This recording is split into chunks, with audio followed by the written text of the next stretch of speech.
ce temps-là, Jésus disait à Nicodème, Dieu a tellement aimé le monde qu'il a donné son Fils unique, afin que quiconque croit en lui ne se perde pas, mais obtienne la vie éternelle. Car Dieu a envoyé son Fils dans le monde, non pas pour juger le monde, mais pour que par lui le monde soit sauvé. Celui qui croit en lui échappe au jugement, celui qui ne croit pas est déjà jugé, du fait qu'il n'a pas cru au nom du Fils unique de Dieu. Et le jugement, le voici. La lumière est venue dans le monde, et les hommes ont préféré les ténèbres à la lumière, parce que leurs œuvres étaient mauvaises. Celui qui fait le mal déteste la lumière, il ne vient pas à la lumière, de peur que ses œuvres ne soient dénoncées. Mais celui qui fait la vérité vient à la lumière, pour qu'il soit manifeste que ses œuvres ont été accomplies en union avec Dieu. Acclamons la parole de Dieu. On dit qu'il n'y a rien de nouveau sous le soleil. En lisant ce texte de Saint Jean, qui est le chapitre 3, c'est-à-dire qui fait partie de l'introduction à l'évangile de Saint Jean, une réflexion que Saint Jean fait juste avant de commencer à décrire la vie de Jésus. En lisant cela, je me rends compte que c'est exactement le même problème que nous avons aujourd'hui. Il semble que les hommes ne changent jamais. Saint Jean dit que quiconque fait le mal déteste la lumière et ne s'approche pas de la lumière pour ne pas être accusé de ses actes. En revanche, celui qui fait la vérité s'approche de la lumière. C'est ennuyeux, offensant, injuste, inéquitable, calomnieux, etc.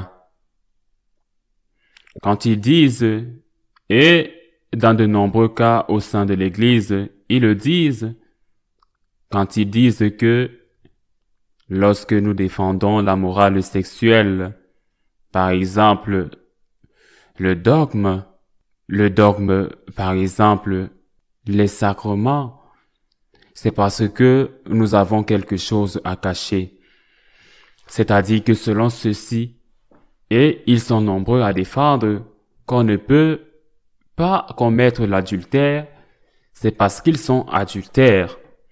Ceux qui défendent qu'on ne peut pas voler, c'est parce qu'ils sont voleurs.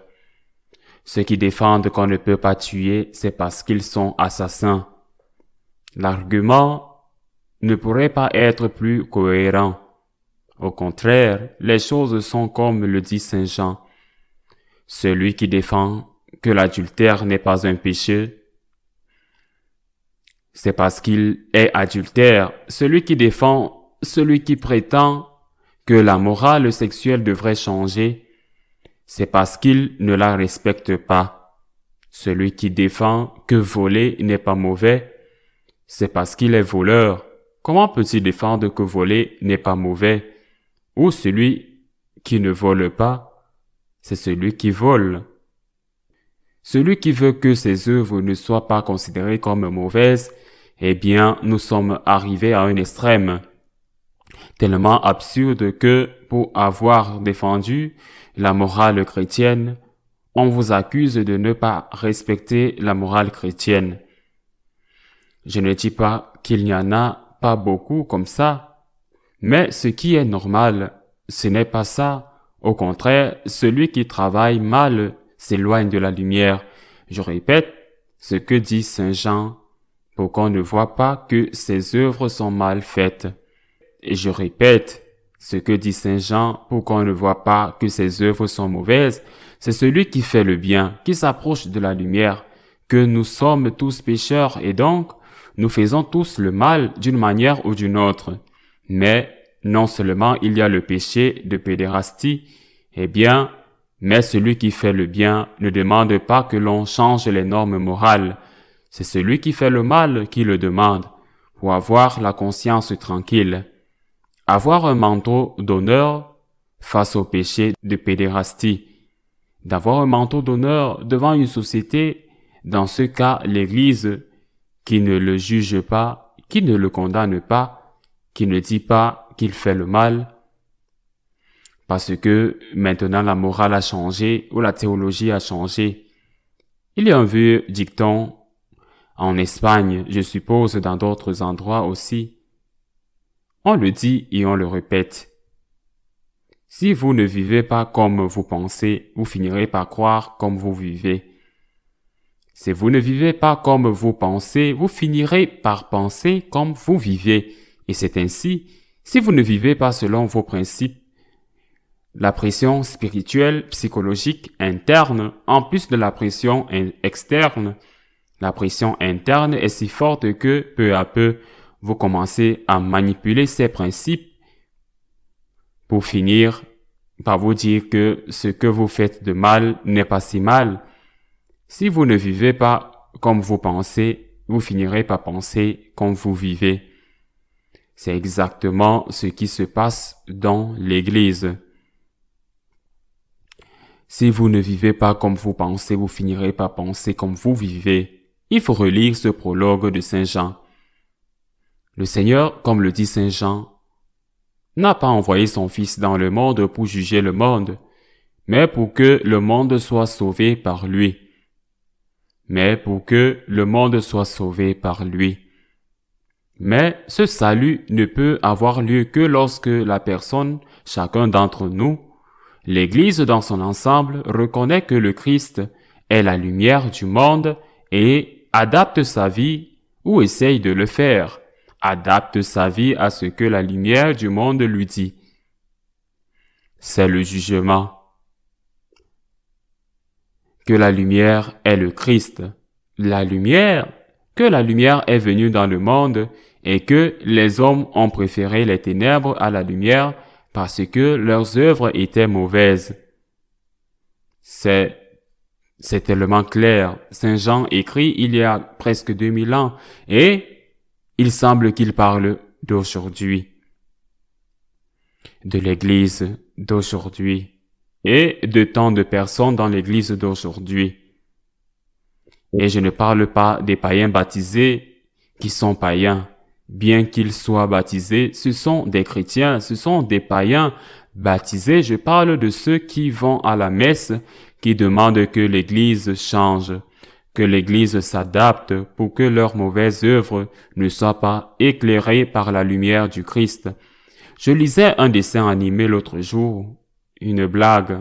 Un laïc catholique s'approche d'un prêtre libéral et progressiste et lui dit « Vous devez enseigner la doctrine de l'Église » et le prêtre lui répond « Si j'enseigne que ceux qui ont commis l'adultère ou qui vivent sans se marier ne peuvent pas recevoir la communion, si j'enseigne que les actes homosexuels sont mauvais, si j'enseigne que c'est un péché de ne pas aller à la messe, alors c'est un péché de ne pas aller à la messe. Et si j'enseigne que c'est un péché de ne pas aller à la messe, alors c'est un péché de ne pas aller à la messe. Alors c'est un péché de ne pas aller à la messe, c'est un péché de ne pas aller à la messe le dimanche.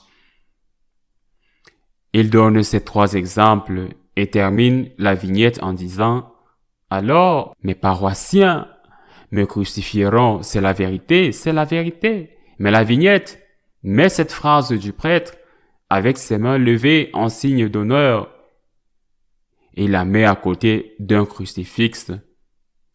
C'est la vérité. Il vous crucifie. Vos paroissiens vont vous justifier. Pas le païen baptisé, vous ne le voyez jamais, ce sont vos paroissiens, la majorité de vos paroissiens qui vont vous crucifier. Mais comment pouvez-vous enseigner cela si c'est déjà dépassé? Mais si c'est dépassé, et si l'Église doit se moderniser, je suis tellement fatigué d'entendre cela, tellement fatigué, vos paroissiens vont vous crucifier. Une partie de vos paroissiens, ils vont vous crucifier si vous enseignez la vérité de l'Église, si vous enseignez ce que le Christ, qui est la lumière, est venu nous enseigner pour notre salut. Vos paroissiens vont vous crucifier. C'est exactement ce qui va se passer. Et qu'est-ce qui est arrivé à Jésus-Christ? Comment est-il mort?